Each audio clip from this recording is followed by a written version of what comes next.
Hi friends, from the title you can guess what this video is about. I'm here today with the one, the only Oathbound by Tracy Deonn. First of all, I never thought the day would come that I got to read this book. It has been years in the making. I finished Bloodmarked pretty shortly after it came out and I was so distraught over the ending. Little did I know that I would be even more distraught reading the ending of this book. I have this book all tabbed up. I have all of my thoughts and highlights. I have taken the time, not enough, to process what just happened in this book. And without further ado, I have all of my live thoughts and reactions reading this behemoth of a book.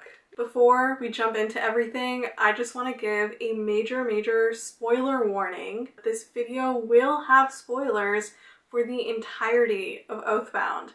If you have not read Oathbound, please scroll away right now. Do not watch this video. Go read it and then come back and we can process all of our emotions together. Even if you've read like part of it, if you've read like a couple of chapters, don't watch this video. I don't think you should be looking up spoilers for this book. Like Tracy said, this book is truly meant to be enjoyed. Going in completely blind, you will fully experience all of the emotions that way. So again, spoilers, this is your last warning. You should scroll away now. Okay, now that they've gone, let's get into it.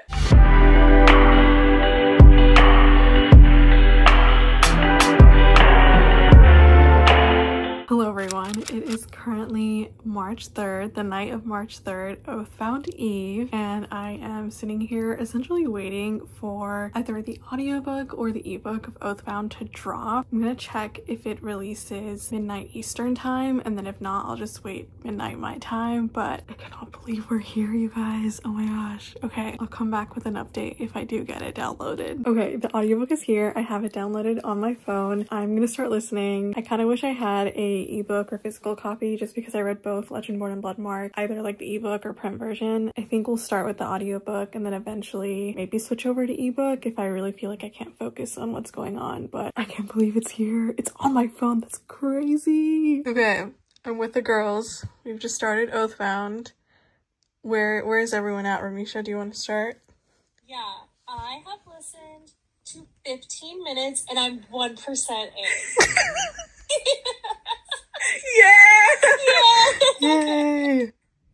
What's one word you would describe that's non-spoilery? Anxious. Okay. That's good. Good answer. That could just be me. What about you, Kayli? I've listened to 44 minutes. I'm 3% in. Oh, wow. Just the whole 3%. You're right. I'm also anxious, but I'm also curious because I've just met some new people. So Yeah. And Amani's... Amani, where are you? I'm almost at part 3 of Bloodmarked. Yay! Yay! And I'm angry. Okay. Accurate. Where are you, Yushi?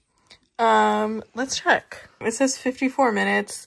I'm gonna echo what Kayli said. I'm intrigued about what's happening right now. You guys are gonna be like, I'm 15 hours in, 2% in. So yeah. But look how gorgeous this like cover is. It's so beautiful. I really like the purple. Me too. I love the vibes. Okay, we'll check back in. Hello everyone. Clearly it is the next morning. I did end up reading a good chunk of the book last night, but because it was getting kind of late and because I was listening to the audiobook, it was hard to record my thoughts as I was listening on my phone. So I thought I'd come back today and regroup and talk about everything that I read last night. Okay, I'm propping you guys up here so I can talk. I have my notes here. The first point was that with the audiobook, obviously it starts out with the narrator, Janice Abbott-Pratt, kind of presenting like Oathbound by Tracy Deonn, published by Simon & Schuster. And then when she was like going through the list of narrators and then in the background you have this like epic music going on, I felt like I was getting chills. Like I felt like I was starting to embark on this journey and like there would be a Yushi before she reads Oathbound and then a Yushi after she reads Oathbound, and this was me crossing that threshold, so that was giving me chills. The book literally started off like right where we left off in Bloodmarked, which was crazy. I don't know what I was expecting. Sometimes there's always like a time jump after the first first book ends and when we transition to the sequel, but no, like this was like we hit the ground running. Bree was like being whisked away by Erebus, so that was crazy. We see she's kind of like grappling with becoming Erebus's pupil. Obviously she feels very guilty about what has happened to pretty much all of her friends, but she's determined to see this through and become the stronger version of herself so that she can like finally prevent her friends and herself from getting hurt. There are like a few lines where she's thinking about Nick like reaching out, his hand literally like stretched out as she's like disappearing with Erebus, and I was getting flashbacks to that scene in the Amazing Spider-Man 2. I won't spoil it, but if you've seen that movie, you know exactly what I'm talking about with the hand outstretched. Yes, that's what I was envisioning. And yeah, it just made me so sad. Like that's like the last thing she sees before like she's whisked away, and she ends up in the British Museum, which was kind of random. The other scary part is the fact that Erebus changed his appearance in front of Nick and I guess William, who was following Nick. So Nick and William don't even know that it was Erebus who took Bree away. They think it's like some random demon and they're trying to figure out who, but that's scary. And then the second scary part, because apparently that wasn't enough, Erebus has tricked Bree about their bargain and actually isn't really going to follow through with his promise that Cell is going to be okay. So that's where the two of them are now. And then Bree's like in this room and she gets introduced to a new character, or characters I should say, Zoe and Elijah, who are twins. They're twin Cambions and Erebus's wards, and honestly they're kind of funny, I won't lie. It was interesting to see these like two new characters. They kind of go toe to toe with Bree, and like they're using ether bombs, and like Bree's like first of all very much more advanced than in Legendborn with her like physical and like fighting abilities. It's been like I guess a few months since the beginning of Legendborn, but this always happens in YA fantasy books where suddenly the main character is like a really good fighter out of nowhere. And I'm not saying that she's like incredible by any means, but like she's definitely well far advanced than where she first started out in Legendborn, which was nice to see. And then there's the point where like the twins try to come after her and consume her ether, but then the Bloodmarked gets activated, so essentially no one can consume Bree's ether without like fully destroying themselves. And that's what Cell did. Like when he was trying to take in the ether that Bree was giving off, he felt her Bloodmarked, but he just kept pushing because he knew this would help Bree, which is again so wild. And then we get to a scene where Bree like wakes up after like blacking out, and she like looks down at her clothes and she's like, who gave me these clothes? How did I get here? And then you realize she's starting to forget about her friends and family, because it was mentioned that Greer is the one who gave her the clothes that Bree's wearing. And then she starts thinking about like, who was the last person I saw like right before I was whisked away by Erebus, and you realize she's forgetting Nick, she's forgetting Cell, she's forgetting her dad, she's forgetting Alice, which is crazy. I hope it's not a permanent thing, and they don't really explain like what's going on. Erebus is like, I'm not the one who did it, but that was a little concerning. And then we switched to William's point of view. It was like 6 seconds after B. Matthews disappears, and then it said William, and I cheered. I was so excited. William is one of my favorite characters. I'm sure so many of you will agree with me. He's very methodical, very caring, very much like,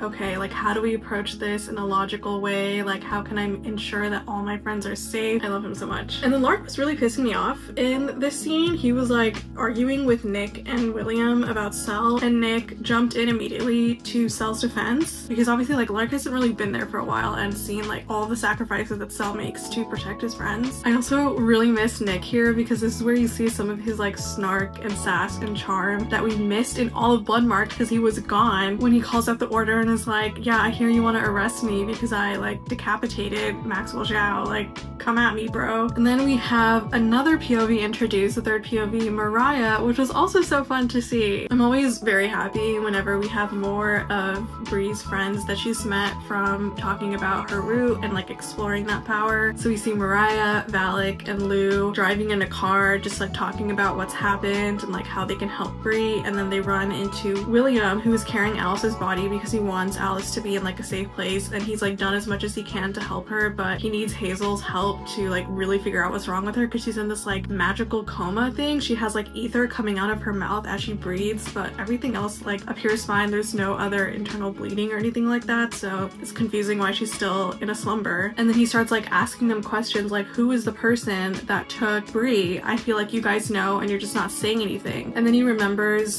the story about the hunter and how the hunter was like coming after each one of Bree's ancestors like throughout each generation. And he brings it up and he can tell that Valak agrees with him that it's the hunter, but then Valak immediately jumps in and mesmers William to like forget about the fact that he realized it was the hunter. And at first I was like, why is he doing that? Like, William should help and like he should know that it's the Shadow King and the hunter that's coming after Bree and like is trying to cause all this havoc. But Valak points out that the Shadow King actually feeds on ether from the Order and the Legendborn, so Team Bree is typically like very rash and impulsive and will just like automatically go after Bree without like really thinking of a proper plan. And if they do that, then the Shadow King is going to decimate them all because he's super powerful and he's going to take all of their ether and become even more powerful. So Valak takes away William's knowledge of the hunter in order to stop that from happening. And then we get to our fourth POV, who is Natasha Kane. Also did not see that coming at all. I was so shocked. I feel like in Legendborn and Bloodmarked, she's been this like mysterious like background figure, like everyone's whispering stories about her, but we don't really get to see her much. Literal opening line is like,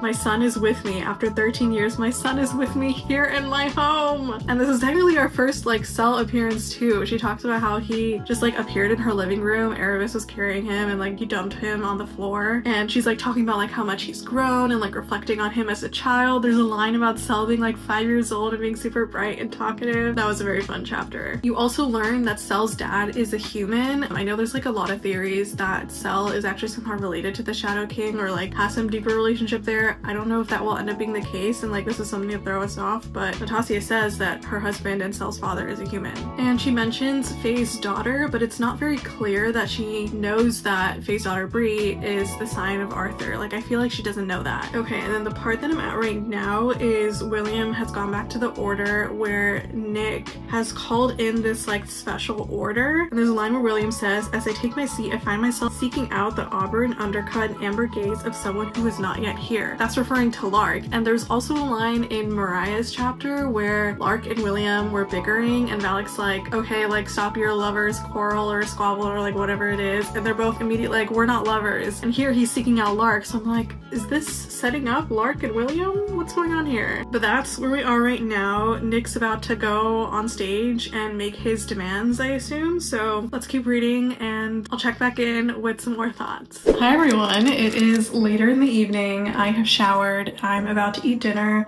and I wanted to talk about everything that I've read since the last time we spoke. Okay, so we left off with Nick calling this Curia Conventus, which is essentially this proceeding where, again, like they can make demands from the council. One of the crazy things about this whole scene is that Erebus is sitting up there with the rest of the regents, and because this chapter is in William's perspective, William doesn't know that Erebus is the one who knows where Bree is and has kept her in hiding while training her. So this whole time, William still thinks that Erebus is like the real Erebus and not the Shadow King. So that was kind of trippy to read. There's also a few lines where Nick like really stands up to the regents and defends Bree and calls him out for the racism that she's endured, and it was a little funny reading that, I won't lie, because it's very much like I'm a white person and I'm an ally to Black people and I guess anyone experiencing racism. But there were a lot of nice lines about Bree there, both Nick and Will and even Greer all defending Bree, which I really love. And then we switch back to Natasha's point of view, and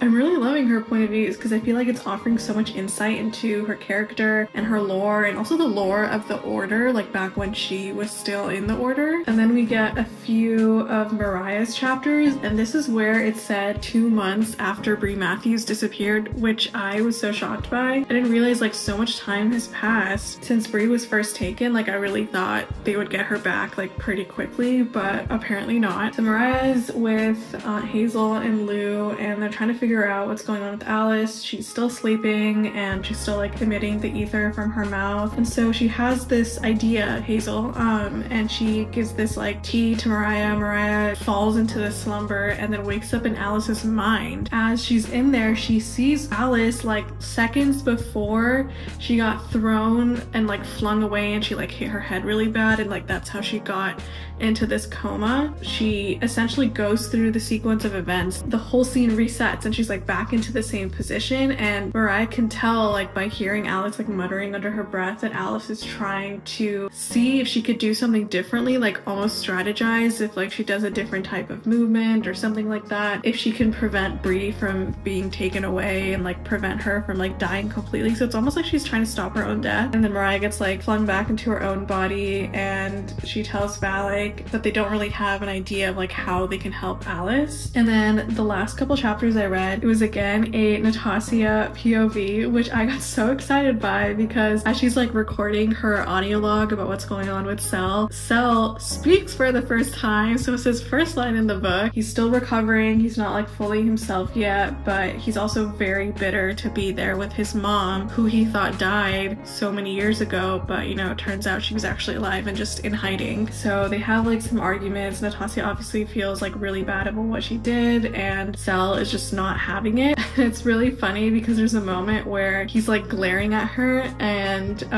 she says, if I were a different person, I might be frightened by his cold, stony glare, but I'm the one who taught him that look in the first place, so it doesn't work at all. And the other aspect there that I didn't really put together until now is that Natasha was Martin Davis's King's Mage, the same way that Cell is Nicholas's King's Mage. So both mother and son like had that very similar relationship, and now hearing that they had a similar personality, he's really a mama's boy. And then the very last chapter that I read was finally a Bree chapter. We're now at part 2, Unstoppable. It was nice to see what she had been up to, but now we're at 3 months after she disappeared with Erebus, so a lot of time has passed. She's still in North Carolina, and she's still training with Zoe and Elijah. Now they're like literally out in public on the field hunting demons, and she's like fully immersed now in her training, and she seems much more skilled in generating constructs and maneuvering her green ether. But that's where we left off. I'm gonna now start chapter 15. I'm gonna eat dinner while I read and maybe just do like a montage of me reading.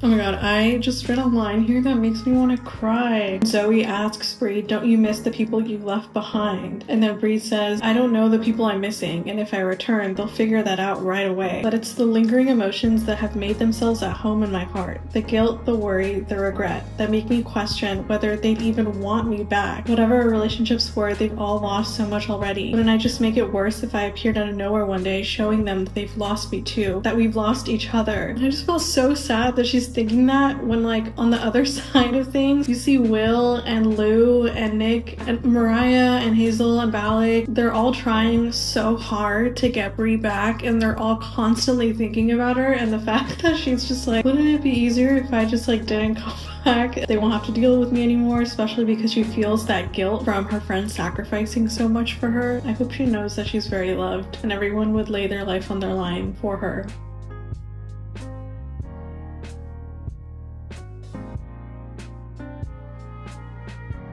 Oh my god, wait, we just got confirmation that Zoe is trans. As much as I hated them for the way they were treating Bree, I'm enjoying this heart-to-heart that they're having. Okay, I'm back in my room. Literally after I recorded that and read that portion about Zoe, we got confirmation that Bree is pan.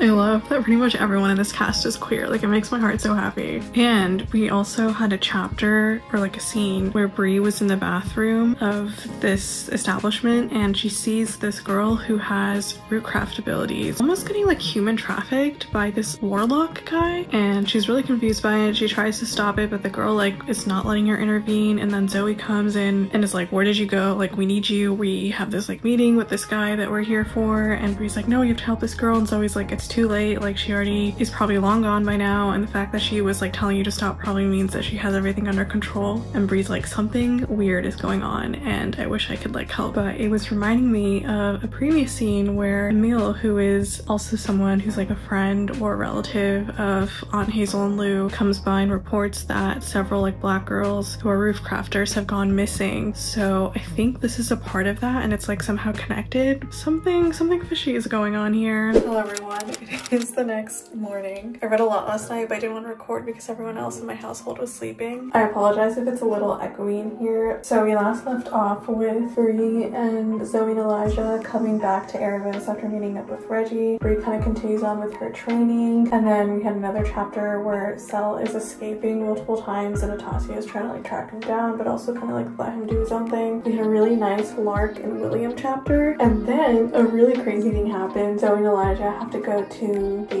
Deja's club and get some answers from her, and like while they're waiting in the lobby at her club, Bree sees a woman who she describes as having like a pale face, long black hair, and looks like a merlin. And immediately I'm like, is that Natasha? And it was so crazy that they like saw each other, and Natasha obviously recognizes Bree as Faye's daughter, but she's like, what is Faye's daughter doing here? And they don't really get a chance to speak to each other before they have to go in to meet Deja. And Bree obviously doesn't really remember Sel, so she doesn't necessarily know that that's Natasha, and obviously she's never seen Natasha in real life too. And then after their chapter, you find out that Valak and Mariah were also going there to get answers as well. So it's just like crazy that these three parties that have been like separated, and we've been getting like the chapters from each of their perspectives, they're now like crossing paths. So yeah, Natasha comes back home after talking to Deja, and obviously because she's like been near Bree, she goes to talk to Sel, and then Sel immediately smells Bree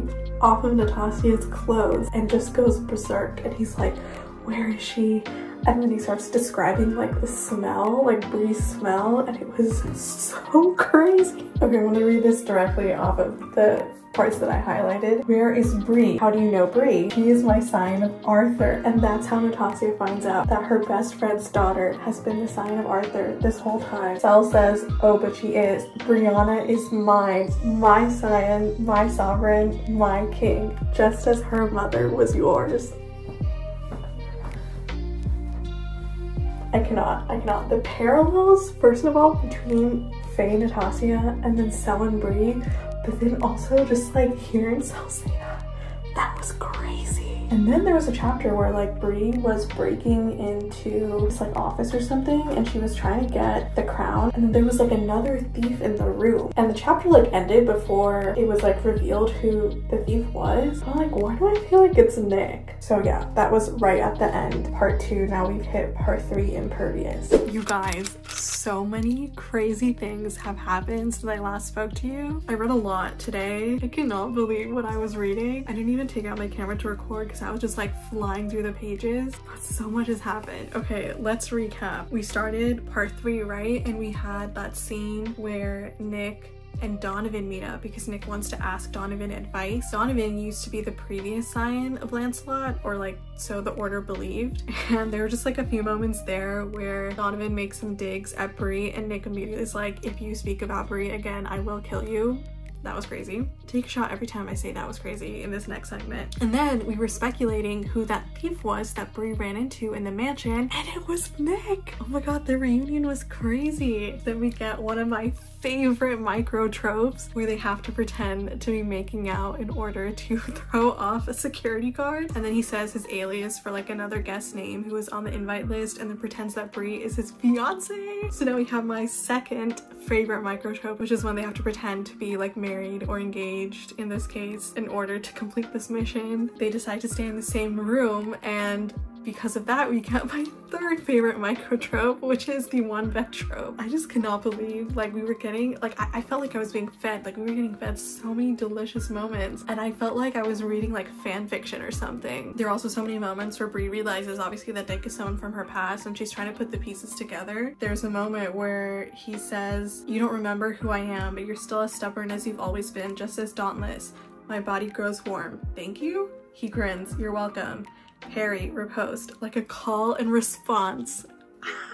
And then we find out that because of all the security breaches that have been going down, Mikhail extends the whole like auction through the whole weekend in order to find out who was the person that breached their wards and like broke their trust, because this is supposed to be this like super secretive meeting. And so they're forced to stay for the whole weekend, which means they have to continue their charade for longer, and that's where they run into Mariah, and Mariah of course is like, oh my god, Bree, and is like super happy and relieved to see Bree. Bree again has no idea who she is, and it becomes essentially this like whole family reunion. It was so wholesome. Like, I just love seeing them all reunited again. And then there were some moments where Bree and Nick are like staying in their room. And there's also a moment where like someone breaks into their room, and there's a specific line where like they just like hear a noise, and then immediately the two of them are like on alert, and they have their like ether in their hands, like ready to like fight whoever's there. And of course the two of them talk a lot about Cell. It's so funny, like every time Cell and Bree are together, and every time Nick and Bree are together, every time Cell and Nick are together, they're always talking about the third person. You truly cannot argue that two people belong to each other. Like, you cannot have two people without the other. And then we got to perhaps the most crazy part of this book so far, which is essentially this confession scene. Nick volunteers to go in both his and Bree's place so that Bree doesn't reveal that she's the Scion of Arthur. And so he goes up on stage, and then we get so much information out of him from Mikhail's questions. We essentially find out that Nick has known that Cell and Bree have something between them too. But yeah, that was essentially all of part 3. The whole part 3 is like its own story almost. Like I said, like, I felt like fan fiction. I felt like I was reading this like other book almost inside a book. And I have heard somewhere that Tracy said she'd be playing with tropes, so I wonder if this is what she meant. Like, it has to be. There were so many good micro tropes in this like one whole part. Hello, it is a little bit later in the day. I was working out and listened to a little bit more of the audiobook. Some things I forgot to mention from part 3 is that we find out that Nick has a part of the Shadow King's crown embedded in his chest because he made a deal with Ava. And then Nick, Mariah, Zoe, and Bree all get captured by who they think is Lawson, but then Lawson ends up being Erebus in disguise, so he was there with them the whole weekend while they were trying to pull off this mission. Okay, so that was where we left off in part 3, and then in part 4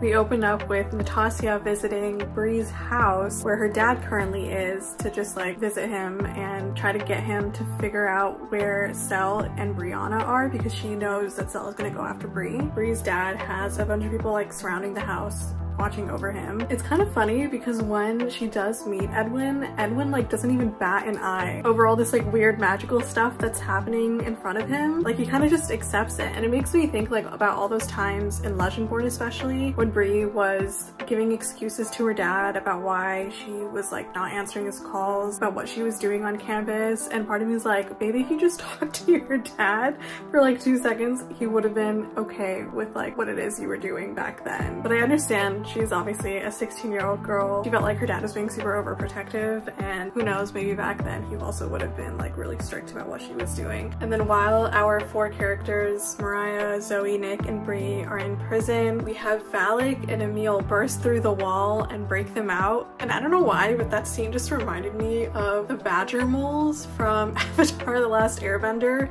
like the way they kind of like burst through the wall. But then we get Valak and Bree's reunion, which was very fun. And then Bree surmises that the missing root crafter girls are being held at the Institute. And then what perhaps is one of my favorite moments in the story, they reunite with Hazel and Lou, and they figure out where the girls are being held, and then they rescue the girls, and the girls are able to reunite with their families. And there's a scene where one of the girls, like, who was in the bathroom, and Bree was trying to help her, and then the girl just kind of like went off, and Bree was like really confused about what just happened. She recognizes Bree and she's like, "It's you didn't forget me." Oh my god, it was so sad. I was so happy they're now reunited with their families. She had said like, Nora, Joy, Amber, and Melody, I commit their names to memory, and it's like the girls that she really vowed to protect. And I feel like this is one of the first times where you see Bree accomplish this like one mission on her own, and you can really see her make a difference. And before, she was really working on some of the systemic injustices that the Order had, but now those systemic injustices are affecting other people, and she's able to bring back that justice for these people who need her help, and she's able to utilize the power and the magic that she has to help them. So that was really cool. And then we reunite with Lark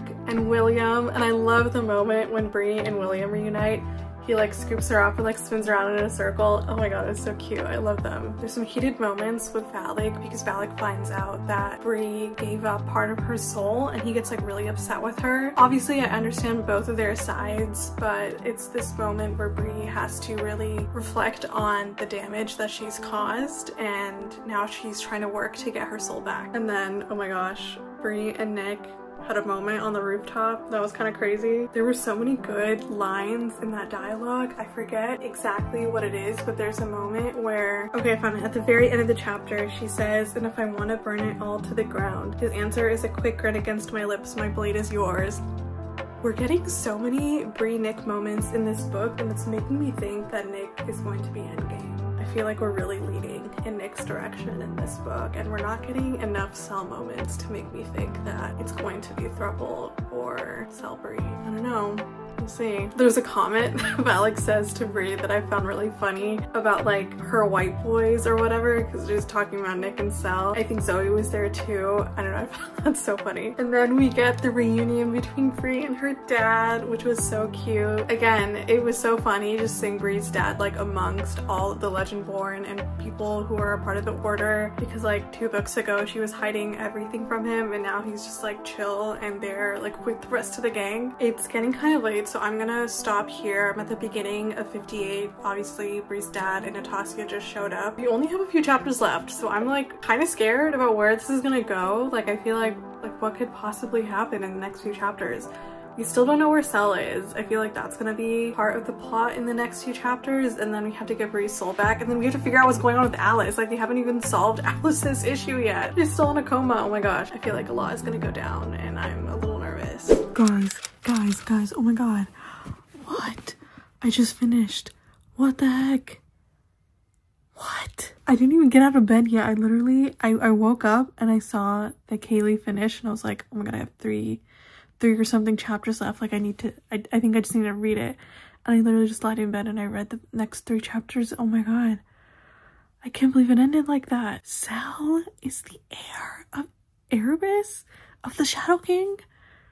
Does Natasha know? Oh my god, so much happened at the end. That was actually insane. Let me like try to process my thoughts.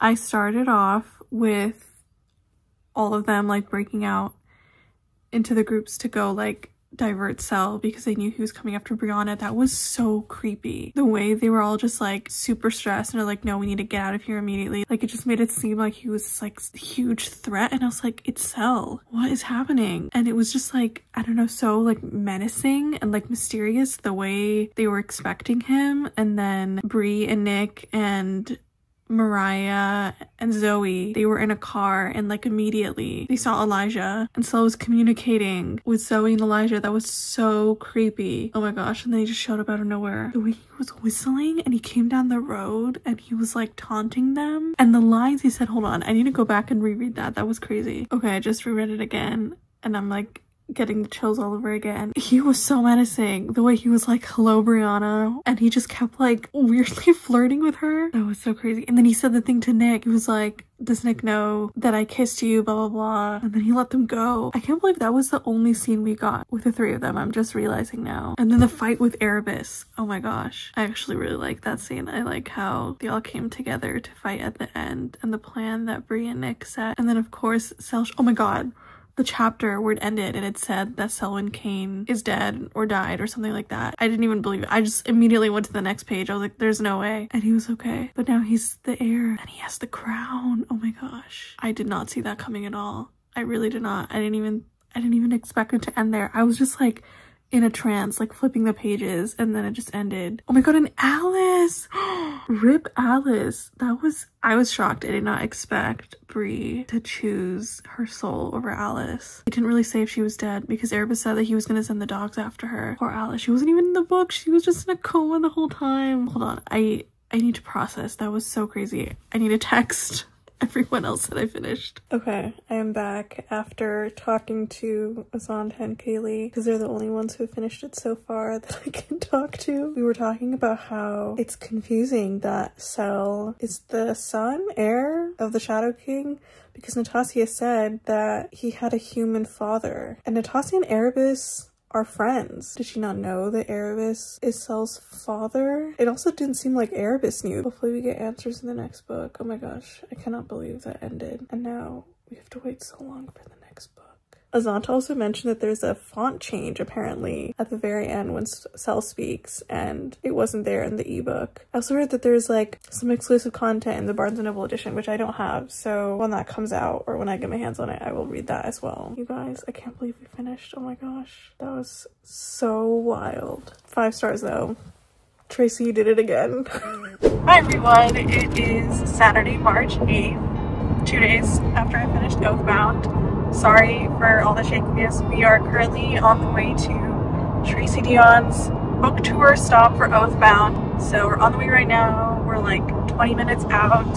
Very excited to get my copy signed and hear her talk about the series and celebrate Bree and everything. I also have Mr. Bullet here with me. He's also read both books so far.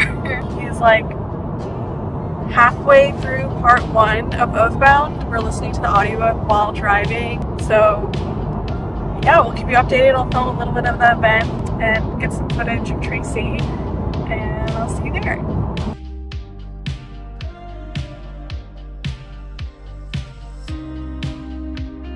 Hi everyone, we're at Tracy's event right now. Oh my god! So exciting. It's supposed to start soon. Ramishah just finished Oathbound yesterday. Devastated. Can't pick up another book. Yeah, we're excited to hear what Tracy has to say. And I'll film as much as I can. I'm hoping she gives us some info about book 4. Even though this one just came out. We'll see, we'll see. Yeah, we'll see. Keep you updated. We also got these beautiful overlays of Bree. Looks absolutely stunning. I'm so obsessed. So please welcome Tracy Deonn.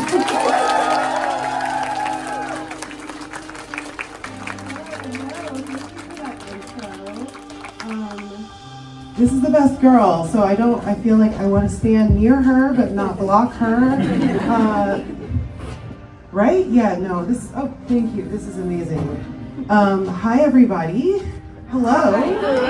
Hi. Hello. I'm going to stand and walk a little bit like this, TED Talk flavor, and move around so I can see you.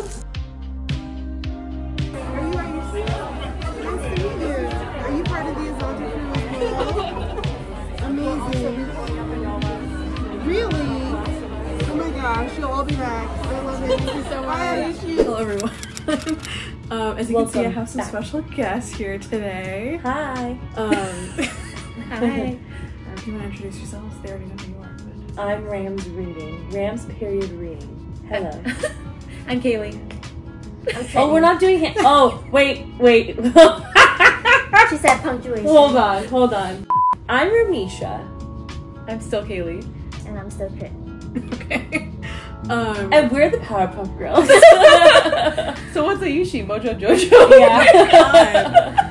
We basically all read Oathbound together at the same time. I think Kayli finished first, and then I finished like the morning after, and then Trit finished, and then Ramishah, we all watched Ramishah read it live on FaceTime, which was kind of crazy. Yeah, that was crazy. And then we all went to Tracy's tour stops, so no original experience here, but we just wanted to talk about our feelings on the ending. Did you expect the book to go in the direction that it did, with like all the time jumps and the POVs and like the fact that like Bree stayed away from everyone for so long, but then also at the end she kind of like reunited with everyone. Yeah. And it was all like jam-packed at the end too. I feel like I can never expect where she's gonna go with anything. I try to predict, and I had a couple like thoughts, but like Tritney always says, like when you have so many theories and you throw so many at the wall, one of them is bound to be kind of close. You like guess everything. You're Right. like, this is Right, I made every guess, and then I win. And then Yeah, right. At what like Right. at what was the point? But Yeah. but yeah, I also was like, I thought I was very surprised, and like in a good way, of like which POVs we got, because I think like we all had some guesses when we first heard that it was multi-POV, and I don't think I had one that I was like, this will probably be one, and it was, but a few of the other ones I was like, Williams. Okay. I forgot that we're doing spoilers. I was like, I'm trying to be demure over here. You're so demure about it. Yeah, I think when you think of a book with multi-POV, you would think it's probably like the main character's POV, right? Like Bree saw Nick, and it's not, right? It's Bree, and then it's other people, right? Who you didn't expect to have POVs. There are people who I was like, oh, I didn't expect that, right? Like Natasha, like oh, that got me. right? Oh, yeah. I was like, okay. I think you saw me like read that one for the first time, and you were like sitting there waiting for me to get there. I saw Natasha, and I was like, no way. Is it Natasha or Natasha? In the audiobook, it's Natasha. Natasha. Yeah. I was like, where's that H coming from, sis? It is Sorry, spelled I forgot the name. Yeah, it's Natasha. You're right. I love the dynamic between Natasha and So. So funny. They were so funny. Bantery. I really like her POV. It's written in such like scientist way. Yes. You know. Yeah. But at the same time, she's very much like well, he's actually like data. pissing me off, but like also this is like very interesting for the data set. Like data analyst, therapy, like a little bit of everything all together. It was really, I loved her setup, and she's like, he grunted. That's not good. Like it was so funny. Like the humor was so like blunt. The blending of like her science brain with like her being a mom brain, like was very funny to see. And we're getting to see Self from that perspective. I think it was really, and so that brings us back to like how the POVs aren't what we expect. At least not what I expected, but I think it was better like that way, that we got to see Nick not from Nick's POV most of it. Got to see Sel not from everyone's Sel's POV is so biased, so it's nice to see multiple POVs, and then you realize like Nick is really that guy. Right. Yeah. This book definitely reminds you of book one. Right. And then you get to and because it's outside of Nick's experience for a lot of it, sorry, you the get ketchup smell is like killing me. Sorry, I smell it. I hate it.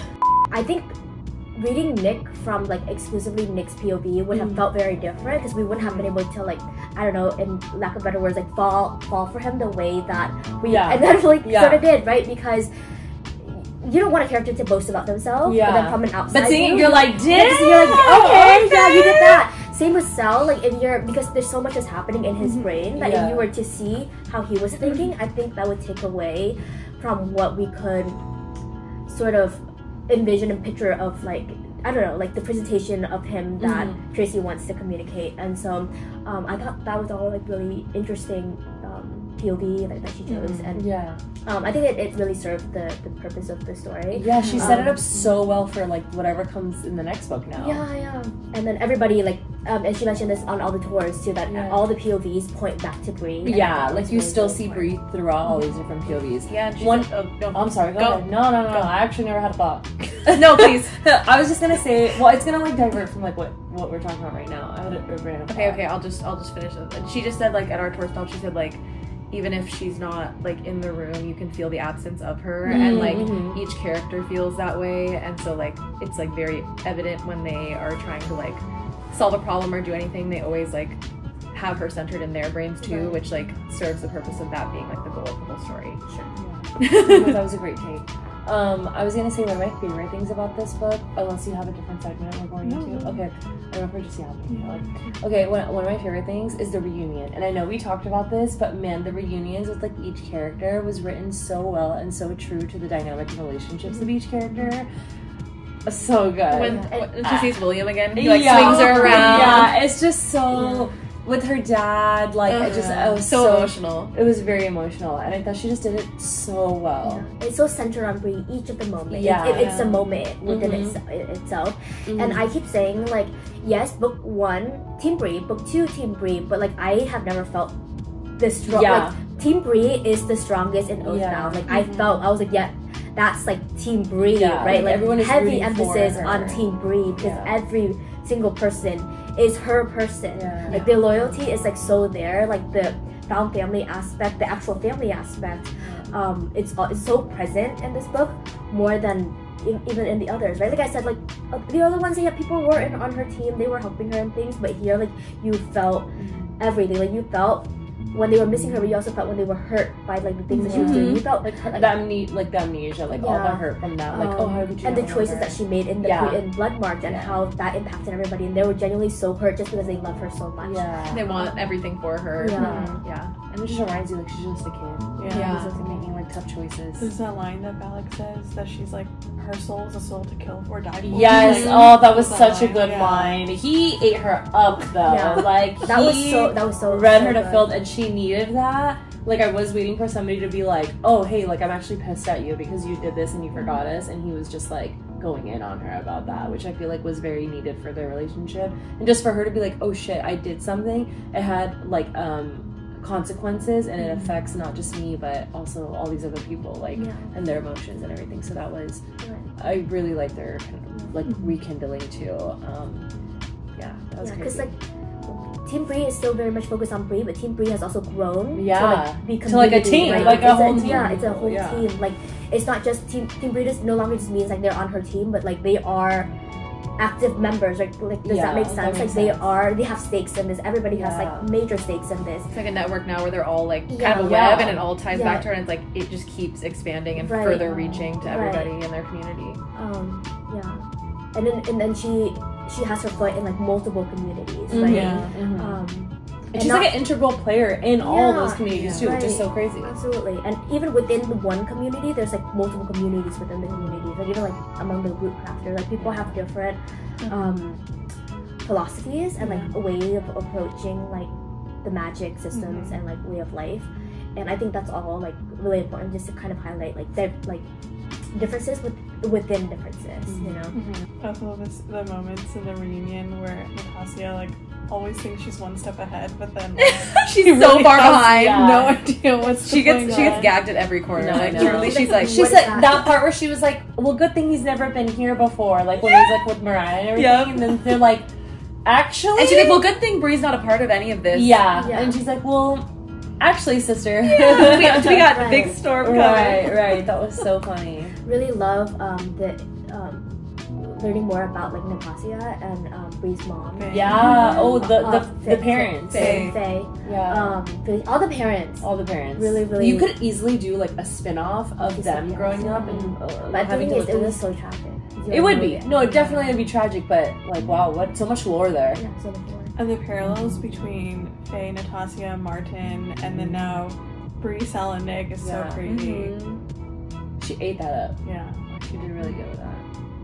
It feels like there's no like, even though Oathbound is such like a large book, it doesn't feel like anything is wasted. It doesn't feel like you can like really get rid of any part, and it's like that's why it's like it keeps you sucked in the whole time. Like you have to keep reading it because you're like, okay, now we're somewhere else completely, but like this is so crazy, and then you go to the next one, you're like, wait, this is also so crazy. What's happening?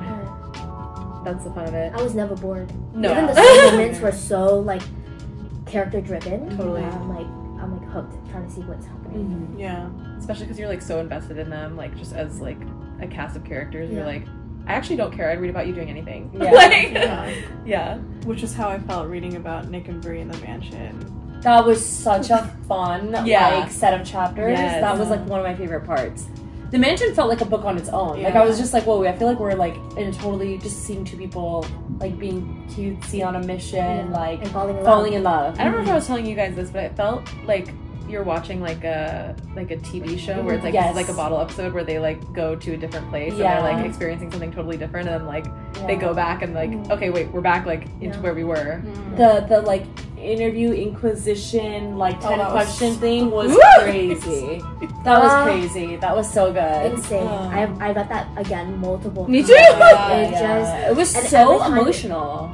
Very passionate. It's so raw. Very raw. I don't That's a think good we've seen question. Nick this vulnerable before. Like he was such like a golden boy type of vibe, like very golden retriever, very like happy, very go-lucky, and then you don't really understand why he ran off in like Bloodmarked.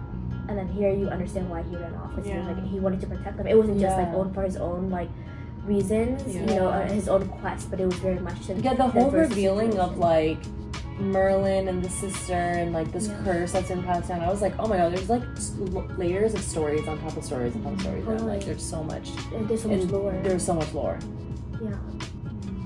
And it can be like hard to keep track of sometimes. And I'm like, wait, what's going on in this situation? I mean, we're gonna have to do a review. That's why I'm so glad we did the reread beforehand. Yeah, there's like so many different groups, and like I'm not a fan when people get separated. So in the beginning, I was like, oh, I just like want them all to be happy and like together, and like that's part of the journey. But like, yeah. But as soon as they all like linked back up, I was like, keeping my feet. Yeah, having the best time. Ending was crazy. It was crazy. Yeah, ending was crazy. I think in the ending, I really like that line in the scribble things of like whatever. So good. I'm trying to remember. I can't remember. The prince, whatever. Yeah, prince, a knight, and a king. Yeah, Here we are. Here we stand. Yeah. A king, a prince, and a knight. I think that's such a great line for them. And I love that Bree is like the king. Yeah. Right? Yeah. It's not a lot of books where you set up like fantasy, especially where there's like a love triangle. You have like the queen, the princess, or whatever, her knight and her king, or whatever. But here it's like she's the king, and these are like, and they all just work for her. They're all her they're her men. Yeah. They're her boys.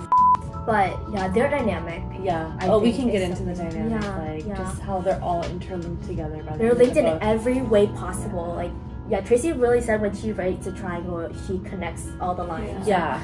I appreciate that. She said it's a closed triangle. It's a closed triangle. We're not doing angles. No. I saw something on Twitter. I need to go back and like reread because sometimes I don't remember which book it is, but there are like some books that have the flashbacks to when Cell and Nick first met. I forget which book it was, but apparently there, Cell tells Nick the line, "It's you and me," or something like that, and that's the same line that Nick constantly tells Bree throughout the series. So just like seeing the way that they're all so interconnected is so special, I feel like. And I don't think a lot of Sorry. It's the way we could do the TikTok. Yeah, I don't think any other like YA fantasy book with like a love triangle like has done anything like this. No, the depth of it. Like usually, love triangles. You're rooting for everyone. Love triangles. All the books. You're always like one or the other. You're like I have a clear like winner. A lot of times, one character is used to almost push the other ones together. Because you're like, why would it be this guy? Right. Yeah. Why would it be this annoying ass? Yeah. Right, like who's like clearly holding her, right? Who's clearly holding her back against from her protection. Like, okay, it's not this one, right? Like a lot of but this one you can make justification for both. You can make justification for both. You can or all, her, all three, right? But we digress. And they're so never digress. Okay. The thing is, they're so connected. No, and I think we should talk about the throuple pit because they're so connected at this point where. We mentioned it last night when you cut this out, it's soundboard, but we were talking about how if it's not throuple, somebody's dying because how do you cannot. It's how do you throuple or death? That's it. No, because it just doesn't make any. There would be no way possible where they'd be able to get rid of one of them and make it make sense.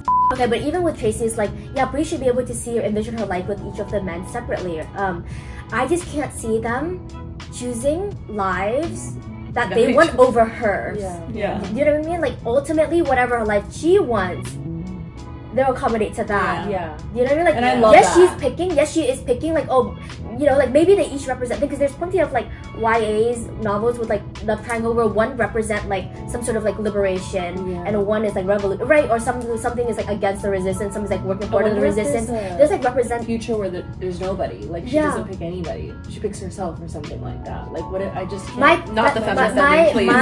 Not the feminist ending. I'm just like no. My point stands. I just can't let her kill. She shouldn't. I still. And I don't know. I still. I'm saying like how is she gonna end it? Like there's just no. It's either she's gonna be by herself or she's gonna kill somebody or they're all three of them some ambiguous la la la la la. It's gonna be throuple or she's gonna kill somebody. I just can't see them. Yes, she can envision herself with one or the other. I just can't see them choosing futures that don't include her. Yeah, I agree. I hope she doesn't. I think that would be devastating. Like, that would be too much. So I don't know. And then it's not like it's not just Bree and Nick versus Bree and Cell. Nick and Cell they have their own. Well, so much stake, right? And like, Kayli's like, speak on it. And they're bonded in every way possible, right? Like Cell has been Nick's like king's mage his entire life, right? And now at this point, with like Cell's like crown in Nick's chest, he's now bounded to him.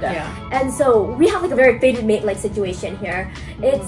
They are They're linked. They're for lifers. Right. They're so for lifer. Yeah.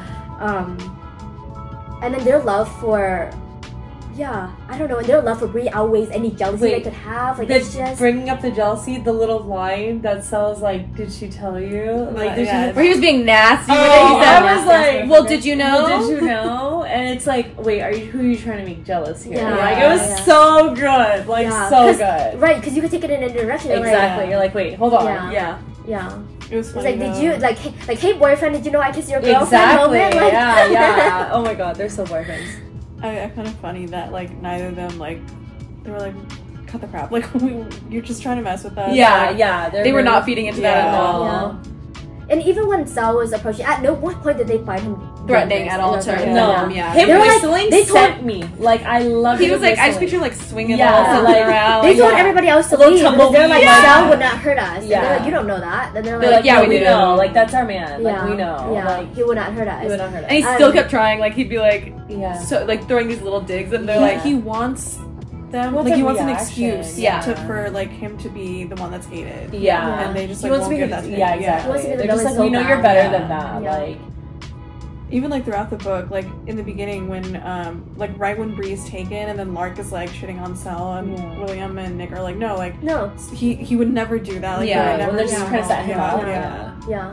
No, Nick defended Sel at every chance he had. Like every moment where it was like he could have thrown a little bit of shade, he didn't. He was like, no, Sel would not do that. And then he's like, Lark, you're not her king's mage yet. Right. Like, calm down, relax a little bit. Relax a little bit. And then to Sal, he's like, that's your king. Yeah. You can still be a king's mage. The little notes at the end, the like handed notes, those are so cute. Yeah. Get the Barnes & Noble exclusive edition. Get the Barnes & Noble edition. So cute. I'm a little terrified of how everything's gonna wrap up in one book. I definitely feel like a reread is needed. Before. She mentioned it's gonna be super long.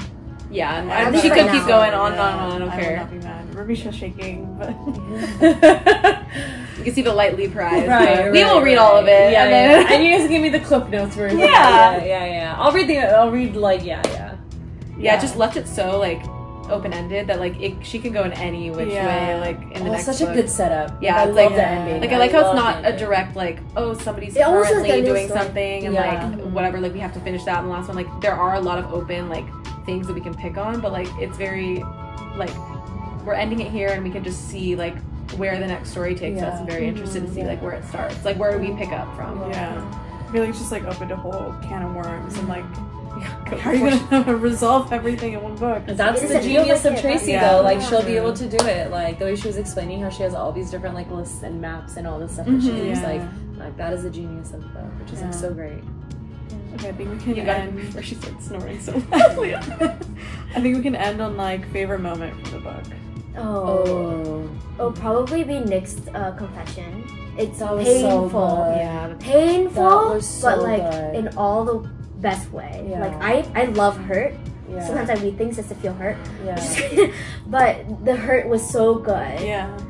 I got to piggyback off that, Valak and Bree. Like the hurt from Valak and like that moment was such a like her realizing like I hurt other people with this action. I love that. And the dad, like her and her dad's reunion was so like he was just so fatherly and so like love is limitless and I'm like there's nothing that you need to worry about, like everything's gonna be okay. Like such a fatherly like moment. Totally. And that was just so she needs that. Like she definitely needs a parent to just like dote on her and love her and everything. It's just like those two reunions I think were like huge for me. I think similar theme wise, I think I have two, but the first one has to do with reunions as well, like when they find those girls and like Bree. Just because like I was change my answer. No, just like I mean we all kind of have the same. So like it was just like very emotional and it was like we love pain. She kind of finally feels like for the first time she's been able to like accomplish something and like finish what she was set out to do from like beginning of the book to the end. Totally. And I think it was just like a really beautiful moment, like when the girl that she met in that bathroom that one time and she was like, I'm so glad that like you didn't forget about me kind of thing. That line that I crushed me. I was like you could feel it. I felt So So she feels so helpless the entire book. Like that was such a great line. And it was like Bree, you mentioned like it's Bree's like first win. Because she's had so many battles and she's like sort of pushed back and forth between from book 1 to now, like all these like counts, like everything. But then now like she genuinely had like a mission and a win. And like. What was your second one? My second one was just the part at the close to the beginning when Nick goes before the council and he like it's William's perspective and he's like, with that one phone call, Nick Davis like outsmarted the entire council in 1 second. Just because it was like very like you said earlier, like it was very evident that like we didn't get a lot of Nick in Bloodmarked, and it's like it's a good reminder of like, no, this is a guy who's very capable. He's very strong physically and mentally, and like he knows what he's doing. His whole life to be Arthur. And like and when he made that phone call, like it was like quick after the first thing happened, and he like formulated that whole plan so fast and like knew every which way it was gonna play out. So he was like, he's just so on it, and it was like so cool to see like and to watch like from William's perspective of him being like, wow, wait, I'm getting what just happened. That's what I love too. Like seeing other characters be impressed by what Nick's doing, and they're like, wait, like Nick is really that guy. I set up the framework for the rest of the book, being like, wait, I totally forgot. Like Nick is that guy, because he was kind of missing the entire book for Bloodmarked. And it kind of goes back to the POV thing, where we wouldn't have that click if we were telling the story from Nick's POV, right? That he was the one being like, oh, this is my plan, right? But you're getting or even like Bree being biased, right? Yeah. Like all these other characters who like look up to him, respect him, and like that was good. Yeah. So really, I am really glad that she didn't waste the character. It always hurt, honestly, to read books where you have a character that has so much potential and they're kind of forgotten, and they're used for like another purpose. That's like takes away from them as a character, and I really love that she's able to develop on Nick a lot in this book. Like, I love all the moments you guys mentioned. I think just like one that I just really enjoyed because it was really entertaining was like the very last scene where the 3 of them are fighting Erebus. Because I feel like throughout the series you have like Bree and Nick doing like some sort of like fighting a demon, and then you have like Bree and Sel like fighting a demon or whatever. But here was like the 3 of them like working together to defeat this guy and like maximizing their joint slaying. No, literally. And like Nick and Bree's plan where they were gonna like draw Erebus to the crown, and then they had like the signal to like put him in that little like ether cage thing, and then Sel like swooping in and like saving them when like and they're like, no, don't. And like they grab it, and he's like, no. He's such a menace. He's such a menace. He's like, what if I do? It was fun to see them like working together. That was fun. It gave classic like first book type of vibes where they're all just like kind of silly and just like training and all that stuff. So that was fun. Kind of brings some of that back. The fun, the little lighthearted, like I can't wait for the next one. Next one's gonna be yes. We'll see you back in 2 years for book 4. Dang, you guys, I should give this a podcast. I know. And there we have it. Those were all of our thoughts and reactions to Oathbound by Tracy Deonn. I am just so obsessed with this book. I fear I will never recover. There is no moving on from this. Like, I truly don't know how anyone can. And I think what kills me the most is the fact that we have to wait another like 2 or 2+ years for the last and final book in the series. But as many people have reminded me, if that's how long it takes for Tracy to write the masterpieces that she publishes, so be it. I will wait. I will probably reread the series to cope. I've already gone back and reread some of my favorite scenes.